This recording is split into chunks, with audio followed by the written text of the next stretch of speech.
Hello friends, welcome to Rida kitchen. இன்றைக்கி நம்ம பார்க்க போகிறது ஒரு சூப்பரான இந்தியன் ஸ்டைல் வீட் பாஸ்தா ரெசிபி பார்க்க போகிறோம். இது ரொம்ப டேஸ்ட்டாக இருக்கும். வாங்க எப்படி செய்யலான்னு பார்க்கலாம். வீடியோக்குள்ளே போகிறதுக்கு முன்னாடி மறக்காமல் ரிதா சேனலை சப்ஸ்கிரைப் பண்ணிக்கோங்க.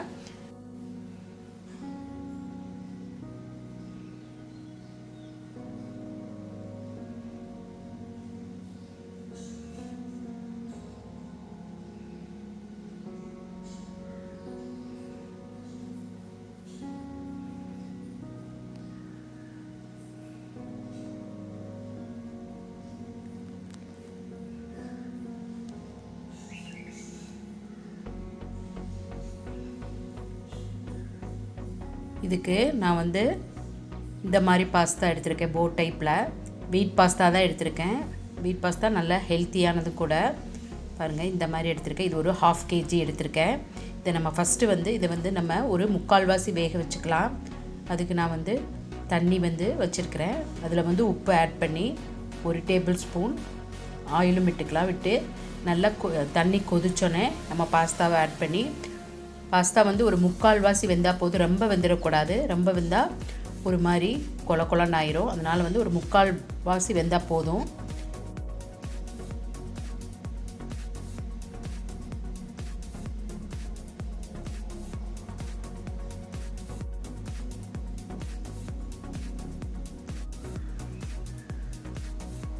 நல்லா மிக்ஸ் பண்ணிக்கலாம். ஒன்றோட ஒன்று ஒட்டிடும்.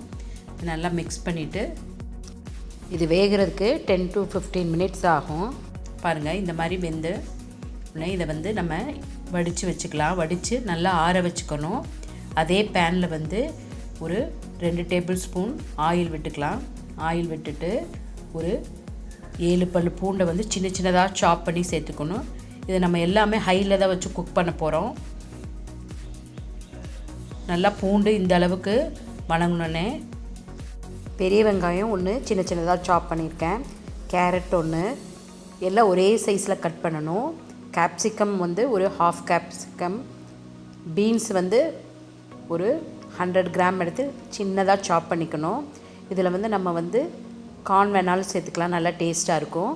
இது ஹைலே வச்சு ஒரு 5 மினிட்ஸ் அப்படியே வணங்கி இந்த மாதிரி கலர் சேஞ்ச் ஆனோடனே இந்த ஸ்டேஜில் 2 தக்காளி எடுத்து மிக்சியில் அரைச்சி பியூரி மாதிரி செஞ்சு இதில் ஊற்றிருக்கேன். இந்த மாதிரி செய்யும் போது தான் நல்லா கிரேவி கிடைக்கும். நமக்கு பாஸ்தாவில் நல்லா மிக்ஸ் ஆகி பாஸ்தா ஜூஸியாக இருக்கும். இப்போ chilli sauce green chilli sauce தான் நான் 1 டேபிள் ஸ்பூன் விட்டுருக்கேன். அப்புறம் டொமேட்டோ சாஸ் 2 டேபிள் ஸ்பூன். நீங்கள் உங்களுக்கு ஸ்வீட்னஸ் ஜாஸ்தியாக பிடிக்குன்னா இன்னும் கொஞ்சம் கூட சேர்த்துக்கலாம். 3 டேபிள் ஸ்பூன் கூட சேர்த்துக்கலாம். காஷ்மீரி ரெட் சில்லி 1 டீஸ்பூன் சேர்த்துருக்கேன். Garam masala 1 teaspoon.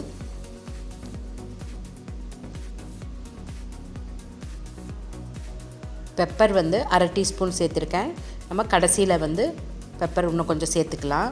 1 teaspoon pepper வேணும். 1/2 டீஸ்பூன் இப்போ சேர்த்துட்டு நம்ம கடைசியில் 1/2 டீஸ்பூன் சேர்த்துக்கலாம். உப்பு தேவையான அளவு சேர்த்துட்டு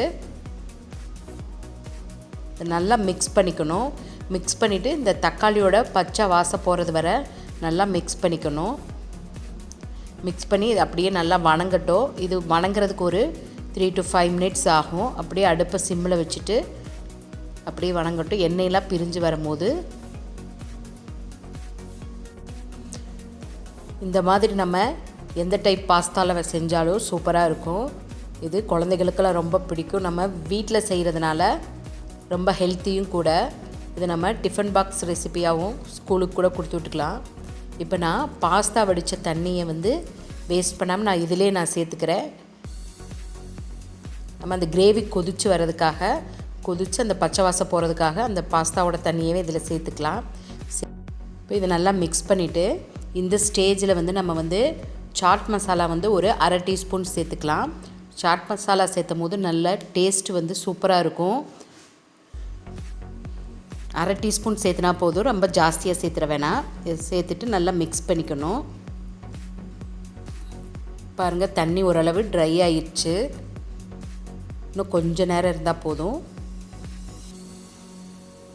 இது அப்படியே இருக்கட்டும். பாருங்கள் நல்லா தண்ணியெல்லாம் நல்லா வற்றிருச்சு. இந்த அளவுக்கு இருக்கணும். இப்போ இந்த ஸ்டேஜில் வந்து நம்ம வடித்து வச்சுருக்க பாஸ்தாவை சேர்த்துக்கலாம்.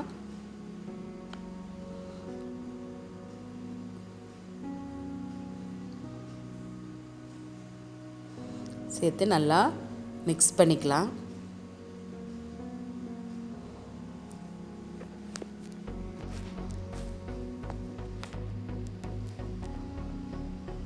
பாருங்கள் எவ்வளோ கலர்ஃபுல்லாக இருக்குது. நல்ல டேஸ்ட்டும் ரொம்ப சூப்பராக இருக்கும். உங்களுக்கு இன்னும் கொஞ்சம் ஸ்வீட்னஸ் பிடிக்குன்னா நம்ம டொமேட்டோ சாஸ் சேர்த்துக்கலாம். இப்போ இந்தளவே இது கரெக்டாக இருந்துச்சு. ரொம்ப டேஸ்ட்டும் சூப்பராக இருந்துச்சு. நல்லா மிக்ஸ் பண்ணிவிட்டு இந்த சாஸ் வந்து எல்லா பாஸ்தாவில் படுற மாதிரி நல்லா மிக்ஸ் பண்ணிவிட்டு இந்த ஸ்டேஜில் கொத்தமல்லி தலையும் கொஞ்சம் பெப்பர் வேணும்னா சேர்த்துக்கலாம். பெப்பர் வந்து ஒரு 1/2 டீஸ்பூன் சேர்த்துக்கலாம். கொஞ்சம் கொத்தமல்லி தலை சேர்த்துட்டு நல்லா மிக்ஸ் பண்ணிட்டா சூப்பரான வீட் பாஸ்தா ரெடி ஆயிரும். ரொம்ப டேஸ்ட்டாக இருக்கும். ட்ரை பண்ணி பாருங்கள்.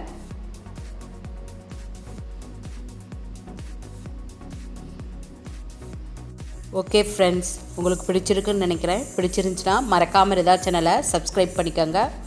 அடுத்த வீடியோவில் சந்திக்கலாம். பாய்.